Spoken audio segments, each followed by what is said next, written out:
Next up, we got what's next for the Baltimore Ravens. Hey man, it's kind of hypocritical video because it's almost like the same as what's next for the Detroit Lions. And I actually think somebody made a video like that, so we're gonna check that out next. But for the Ravens, y'all in a different spot than the Lions. The Lions just got good. Y'all been good, for the last, I don't know how long. You know what I'm saying?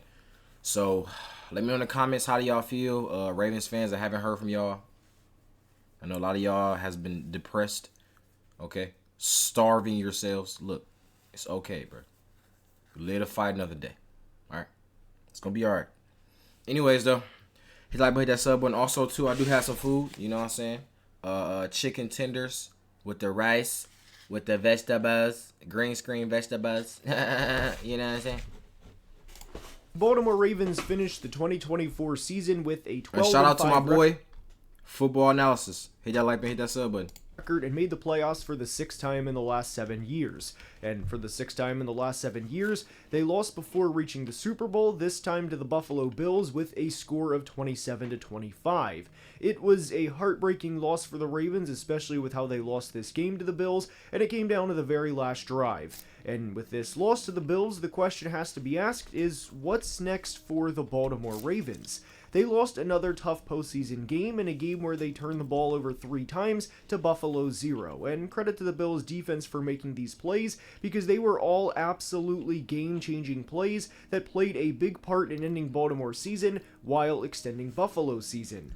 The Damar Hamlin strip sack in which Von Miller picked up Ravens' mistakes, and the Ravens have a lot of questions as for the 6th time in the Lamar Jackson era, they failed to reach the conference championship game. Not the Super Bowl, of course, but the conference championship game. And in today's video, we're going to break down what's next for the Ravens. I don't think it's a simple answer because there are a lot of external factors that have to be discussed. And there is a lot to break down with this team, and without further ado, let's begin. And that was a gut-wrenching loss because of how it happened. Unfortunately, each of the Ravens' last 3 seasons have ended in pretty brutal fashion, but 2022 stung because it was to a division rival in a game where you had the Bengals on the ropes and made a critical mistake in the 4th quarter. This was the game where Tyler Huntley started, and in the game where Sam Hubbard returned a goal line fumble 98 yards to put the Bengals up 24-17 with about 12 minutes to play, rather than have the Ravens go up a touchdown with about 12 minutes to play. Baltimore was 10-7 that year, and contrary to the last 2 years, Lamar only played in 12 games in each of the 2021 and 2022 seasons, and obviously that loss stung, but it was a little easier to put aside because it was with a backup quarterback on the road, and the Bengals were over a touchdown favorite entering that game. But 2023 was an extremely tough one to stomach because it was to the big bad Chiefs of all teams, as they were on their way to becoming the first team to win back-to-back Super Bowls since the 03-04 Patriots, and the Ravens had everything in their favor entering the game, at least as much as they possibly could have. They had an MVP winning quarterback, they had the #1 scoring defense in all of football, they had a defensive coordinator who would go on to be a head coach, meaning a very good defensive coordinator in Mike McDonald, and they had players at every level of the defense. Whether it was Nnamdi Madubuike, Roquan Smith, or Kyle Hamilton, this was one of the best defenses of the 2020s we've seen so far. We're not far enough away from this game yet, the 2023 AFC Championship game that is, but I do think there will be multiple position coaches, like Anthony Weaver for example, who will eventually be head coaches from the Ravens staff. I think in a couple of more years, the Ravens will have had either 3 or 4 coaches on the 2023 staff that eventually become head coaches elsewhere. So is that so it's not the coaching fault then? If your coaches go on to be head coaches, because I think they was just like position coaches. So your position coaches go on to be head coaches at another organization. That means that's a real coach, bro. So it's not the coaching. So what is it? Is it literally just the players? Is the players literally just selling out? Let me know in the comments, bro. And also, too, I did hear that what was I about to say? That Lamar Jackson is a regular season quarterback. Now, I don't really want to believe that fact, or I don't want to really want to believe that statement. But the way it's looking right now, I don't know, bro. Let me know how y'all feel about that. Is he a regular season quarterback, bro? and they held the Chiefs to 17 points at home in the AFC Championship game. If you have an MVP quarterback, you are taking those odds 100 out of 100 times that you are going to put up more than 17 points and be on your way to going to the Super Bowl for the first time since 2012. But they didn't. Whether it was due to only running the ball 6 times for players not named Lamar Jackson, whether it was due to a Zay Flowers goal line fumble in what was one heck of a defensive play by the Chiefs, or whether it was due to triple coverage interception from Lamar Jackson, the Ravens unfortunately did not get the job done. And credit to Baltimore, because they could have rolled over after this loss and said this was our best shot out of any of the past several years, but they didn't. They went out and brought in a future Hall of Fame running back in free agency in Derrick Henry, who would go on to run for over 1,900 yards and 16 touchdowns, as the Ravens would win the North for the second consecutive year. Lamar Jackson had an unworldly 41-4 touchdown to interception ratio, and they put up over 500 points for the second time in franchise history, 2019 of course being the other. They had 7 double-digit wins over the course of the 2024 season and ran for nearly 300 yards against the arch-rival Steelers in the wild card round, in a game they pretty thoroughly dominated, by the way. They also knelt down instead of running the score up on the final drive of the game, only to lose in the divisional round of the playoffs, this time to Josh Allen and the Bills during the 2025 offseason. Per over the cap, they have around $17 million, which ranks 23rd in the NFL, and when you have to pay guys like Lamar Jackson, Roquan Smith, Marcus Williams, Ronnie Stanley, Mark Andrews, Marlon Humphrey, Nnamdi Madubuike, you get the point. You're not going to have enough money year after year after year to continue to pay everybody, and business decisions are going to be made. And even within that $17 million they have, it's not a true $17 million, because you have to factor in that you're going to have to fill the roster out with free agents, and then you're going to have to fill in the roster with the 2025 draft class. So that $17 million, I would personally say, is really more like $3 or $4 million, because if you sign a guy to a 1-year, $2 million contract, and a player would be Malik Harrison, a backup linebacker, for example, that obviously will eat into the cap space. Then you have to allocate money for your first round pick, your second round pick, and you get the point. So that $17 million really isn't a true $17 million. And a way the Ravens can free up a lot of money, ironic timing, is by cutting tight end Mark Andrews. No, that's tough. Niggas say you gotta cut. It's crazy too. When it comes to Mark Andrews, bro, I know the Ravens fans already love Mark Andrews, you know what I'm saying? And I actually like him too. I actually feel like he was a good, a great tight end, you know what I'm saying? I felt like likely he was more of a receiver. He wasn't really a tight end. He was more of a receiver. So Mark Andrews was like the perfect actual tight end, you know? And you would never think that Mark Andrews would be the person that sell out, especially in the playoffs, bro. You would never think it would be him. Out of all people, bro. Out of all people. That's crazy. No, I am new to when it comes to like the salary cap and stuff like that. Marlon Humphrey 25 M. Jeez. They want their bread too. They want their bread. Roquan Smith 23 M's. Let me know in the comments. Do these people deserve this amount of money? 25 M's, 23 M's, 16 M's. It paid around $6 million in 2025, and they would save nearly $11 million by cutting him, and that makes a lot of sense. They probably are going to cut him, bro. And he kind of old now, too, so. Sorry. Had a down year in 2024 relative to the Mark Andrews we knew from 3 or 4 years ago, and obviously he didn't have a good final game, but I would argue that 2024 was really a down year for a couple of reasons. But the reality is, this is a what have you done for me lately league, and it would probably be a business decision for the Ravens. It also helps the Ravens that they have multiple tight ends to back up Mark Andrews or to fill that role, most notably in Isaiah Likely, but I also think Charlie Kohler could be a solid tight end too as well. There's not a lot of guys you can cut to be able to free up cap space, at least reasonably speaking. They're not going to call a team and say, hey, we have Lamar Jackson, a 2-time MVP, maybe 3-time MVP based on the year he had. All you have to do is take his contract so we can free up cap space. that is not a realistic scenario for the Baltimore Ravens in terms of what they would do in the 2025 offseason. They have done a pretty good job in terms of handling the cap and paying guys when they're due, like Nnamdi Madubuike, for example, who had a really good 2023 season and a guy who they brought up and developed as they drafted him back in 2020, and he is now a Pro Bowl caliber player. Wow. They also made a good decision to trade for Roquan Smith for what I thought was pretty close to a bag of peanuts, as all they did to acquire a Pro Bowl linebacker was give up a second-round pick. They took advantage of a losing organization in the Chicago Bears wanting to unload a player to acquire draft capital in the Chicago Bears, and all they had to do was give up a late second-round pick because the Ravens know they're going to compete year in and year out. And to go back to them going all in the 2024 season, I am all for that every single time. There is a difference between the Ravens going all in entering the 2024 season and the Saints going all in entering every year since Drew Brees retired, thinking that somehow, someway, this was their year. Obviously, we know where each franchise is, and there's a reason the Saints are hiring yet another head coach, while the Ravens have been to the playoffs in 6 of the past 7 years. There's a difference between going all in, and there's levels to this, and we see that from successful organizations like the Ravens, like the Bills, and like the Chiefs every single year. But because the Ravens have done such a good job of managing contracts throughout the roster over the past couple of years, I think they really only have 2 options with Mark Andrews. They could trade him to a team like the Colts or Chargers who need a tight end, or, like we mentioned, save $11 million by cutting him. And we'll get more into what they could do this offseason after we have a quick word from today's sponsor.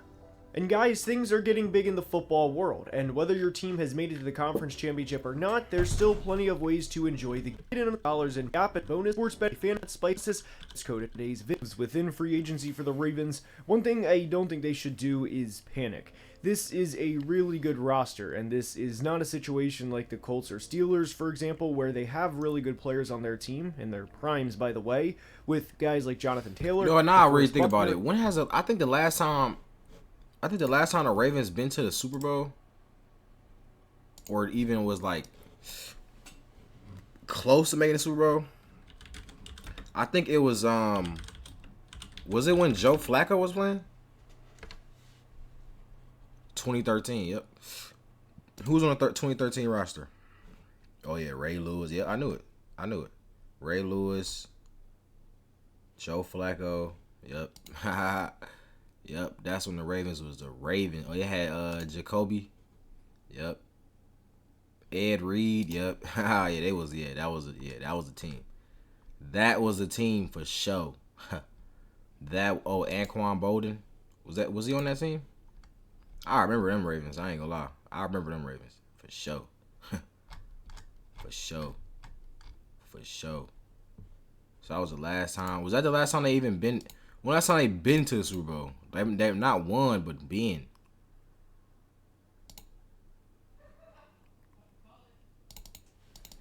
Been to Super Bowl.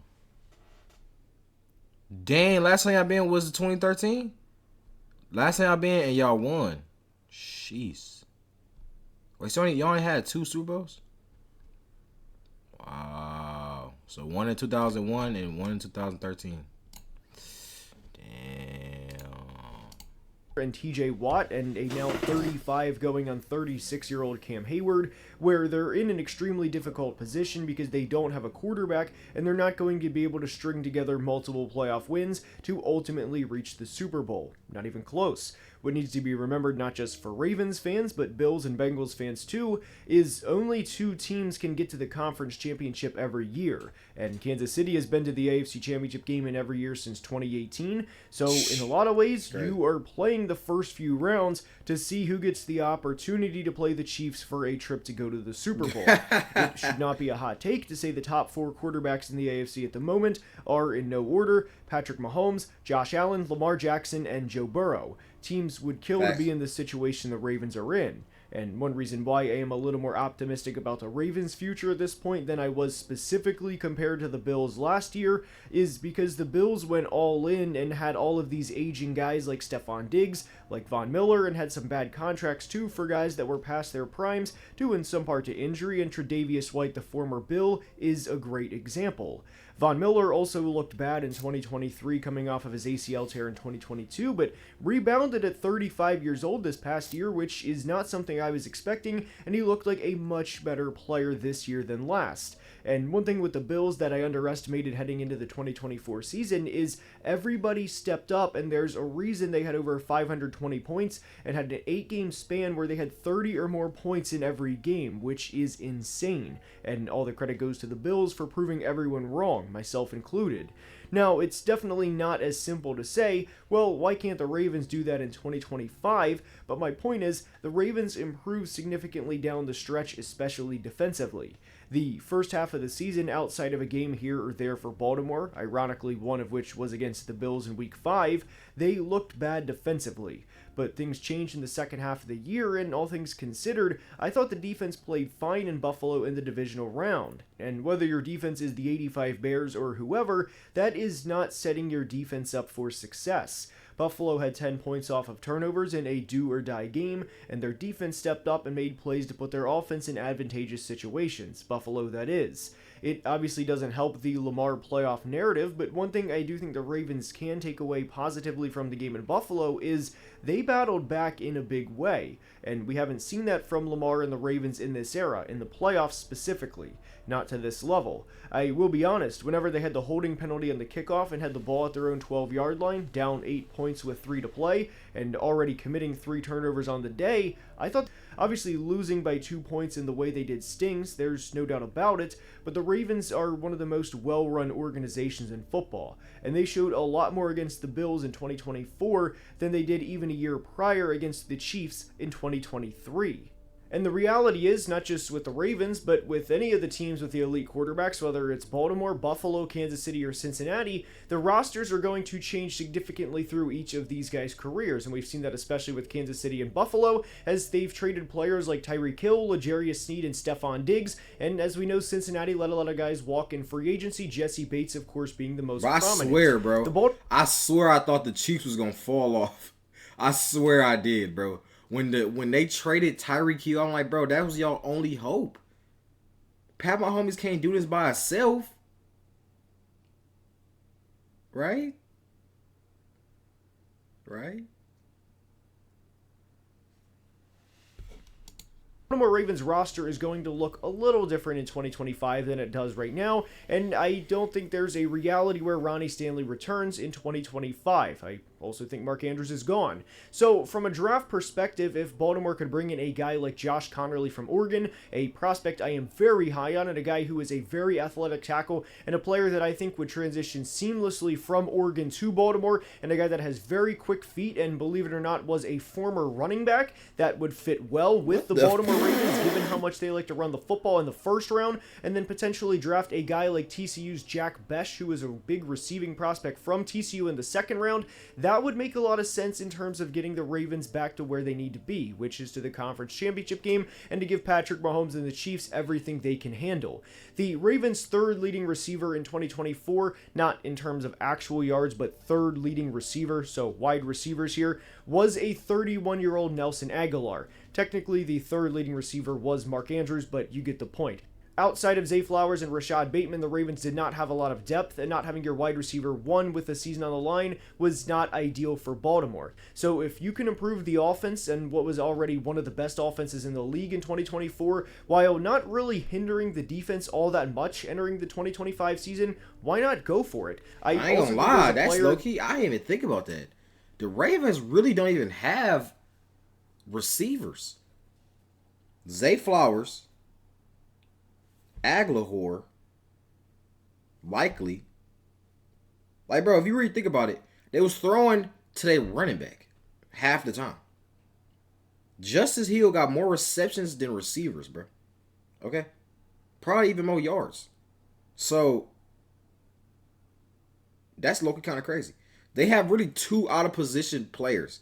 They have a running back who play receiver, and they have a tight end who play receiver. So if they got two actual receivers, young receivers like Zay Flowers, hold on, I ain't gonna lie, we might have found it. that they could develop an Adisa Isaac, who is a third-round pick for the Ravens in 2024, and that would be a very Baltimore Ravens thing to do. Draft a guy in the third or fourth round, develop him over the course of a couple of years, and the next thing you know, he's a 9.5 or 10 sack guy, or a 45 or 50 pressure year a guy, getting 15 or 20 or maybe even $25 million per season. Not to say Adisa Isaac, after a kind of underwhelming rookie year, would for sure be that type of player, but we've seen this before from the Baltimore Ravens. They are one of the best organizations year in and year out, and ultimately I think it's a matter of time until they win the big game. I hope you enjoyed today's video, and if you did, please like it. Ah, man, Ravens, bro. I really wanted to see a Lions-Ravens Super Bowl, but it turns out both of us ass. Goddamn.